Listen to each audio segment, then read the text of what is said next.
জয় হিন্দ। আজকে আমাদের প্রদীপ bug SSB তে ট্রেনিং শেষ করার পরে কিন্তু তার ভাইকে নিয়ে এসেছে ভর্তি করানোর জন্য, মিষ্টি নিয়ে এসেছে। এবং যখন ও আমাদের একাডেমি থেকে সাকসেস হয়, আমি বলেছিলাম কি এসএসবির একটা ক্যাপ নিয়ে আসবে তুমি, তো যাই হোক ও আমার জন্য নিয়ে এসছে। তোমাকে অনেকটা থ্যাংক ইউ। আর সব থেকে বড় পাওয়া কি, যে চাকরি হয়ে যাওয়ার পরে এই ট্রেনিং মানে আমাদের এই একাডেমি থেকেই ও সফল হয়। বর্তমানে কিসে সার্ভিস করছো তুমি? এসএসবি। আচ্ছা, ট্রেনিং কতদিনে কমপ্লিট করলে তুমি? 6 মাসের কমপ্লিট করে মেট্রাম রেখে এসেছি। আচ্ছা, কতদিন ছুটিতে এসেছো বাড়িতে? 14 দিনে। 14 দিনের, মানে এই একটা বড় পাওয়া কি, মাত্র 12 থেকে 14 দিন একটা সময় বাড়িতে সময় দেওয়া, প্লাস আবার একাডেমিতে নিয়ে আসা। আচ্ছা, কি নিজের ভাই নাকি পাড়ার ভাই? না না, নিজের ভাই, মানে ব্লাড রিলেশন? হ্যাঁ একদম। ব্যাস, মানে ব্যাপারটা হচ্ছে কি নিজের ভাই। আর তোমরা ক ভাই বোন? দুজন। দুজন। তুমি বড়, আমি বড়, ও ছোট, তাই তো? হ্যাঁ। তাহলে এইখানে একটা প্রশ্ন হচ্ছে, অনেকে ভাবে কি ড্রিম কোচিং একাডেমিতে আমি ভর্তি হব কি না হব।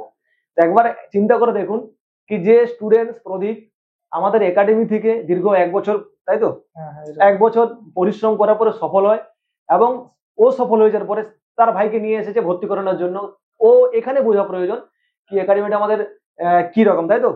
আচ্ছা, তুমি বলো তোমার বাড়িটা কোন জায়গায়? মেদিনীপুরের? পূর্ব মেদিনীপুরের খেজুরি। খেজুরি। আচ্ছা, তো তোমরা একসাথে কতজন ছিলে?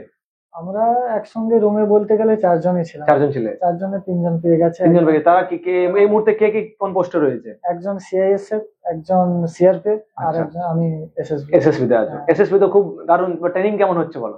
ট্রেনিং খুব ভালো মোটামুটি। আর এমনিতেও ওখানে সবাই বলছে এসএসবির মতন ফোর্সই হয় না। একদম। হ্যাঁ।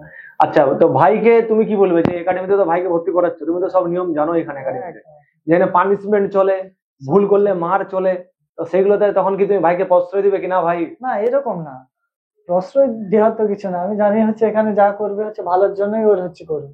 একদম। কারণ আমি তো এতদিন হচ্ছে থেকে মানে পুরো জিনিসটা দেখে এসেছি। হ্যাঁ, খুব ভালো, মানে এখানে হচ্ছে গাইড করা হয়।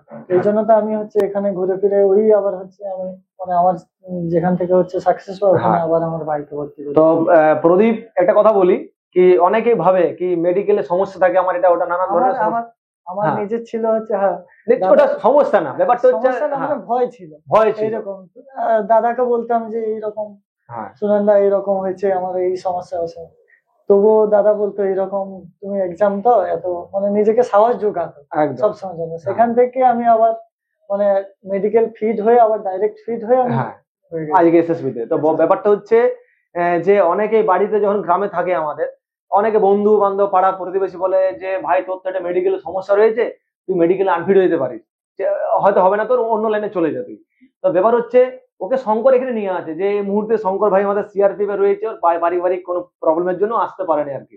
তো আমি ওকে শঙ্কর আমাকে আমাকে প্রদীপ প্রায় বলতে তুমি আমাকে হ্যাঁ, যে দাদা আমার এটা এই সমস্যা আছে। আমি বললাম ওকে দেখ, নিজে ডাক্তার হয়ে গেলে লাভ নেই, আর না আমি ডাক্তার, তুমি এক কাজ করো, চেস্ট স্পেশালিস্ট ডক্টর দেখাও। হ্যাঁ, ওই ডক্টর যদি বলে এটা মেডিকেলি ফিট বা আনফিট, যদি আনফিট বলে তাহলে তুমি আনফিট, ফিট হলে তুমি ফিট, কারণ উনি ওটা নিয়ে পড়াশোনা করে আজকে সেই জায়গাটা রয়েছেন, মানে আমার থেকে বা আর বন্ধু বান্ধব থেকে বেশি জানে। তো উনি ওনাকে বলে কি না, এটা যেহেতু তোমার জন্ম থেকে রয়েছে, তো সেই কারণে এটা পুরোপুরি মেডিকেলি ফিট। তারপরেও কিন্তু যখন পরীক্ষা মেডিকেল আসে, প্রদীপ বারবার আমার কাছে আসতো কি দাদা এটা দেখো কিছু হবে কি না হবে। আমি বললাম প্রদীপ একদম চিন্তা করো না, মোটিভেশন নিয়ে পরীক্ষা দাও, ভালো স্কোর করো, চাকরি পাবে। আর আজকে রেজাল্ট ওর সামনেই। ভিডিওতে ও যেটা বলছিল, ওর এক বন্ধুর কথা না বললেই না, কি বলছে আমার বন্ধু কম ভাই বেশি। এমনও হয়েছে আমার হাত খরচা থেকে শুরু করে বিভিন্ন দিক থেকে হেল্প করছে। তো বন্ধুর নাম কি? দেবাশিস মাইতি। তো দেবাশিসকে অসংখ্য ধন্যবাদ। কি দেবাশিস, তুমি এত একজন মানে এই বন্ধুর মানে বলে এখন প্রকৃত বন্ধু পাওয়া মুশকিল, তো সেই জায়গায় বন্ধু একটা দিয়েছে, এবং বন্ধু আমাদের আজকে সফল হয়েছে তোমার প্রদীপ। আমি ওকে বললাম কি কখনো ওকে ভুলবে না। তো তুমি লাস্ট ভিডিওতে তুমি কি বলতে চাও, মানে সমস্ত স্টুডেন্টসদেরকে যারা ভিডিওতে দেখছে বা তোমার ভাইকে, সবাই কি বলবে যে একাডেমিতে আসার জন্য বা একাডেমি থাকার কি নিয়ম বলো? একাডেমির নিয়ম তো এখানে এলে সব জানতে পারবে, এটা হচ্ছে কনফার্ম। হ্যাঁ, তারপর একাডেমিতে এসে যদি ঠিকঠাক হচ্ছে পড়াশোনা বা হচ্ছে সবাই দাদা মানে টিচারদের কথা শুনে না, সে কনফার্ম হচ্ছে কিছু না কিছু নিয়ে যাবেই যাবে। আর ওই যে বলে না কিছু যে বাড়িতে থেকে পড়াশোনা করলে হয়ে যায়। হ্যাঁ হয়, বাড়িতে থেকে পড়াশোনা করলেও যে হয় এমন না, সেটা পরিবেশ দরকার।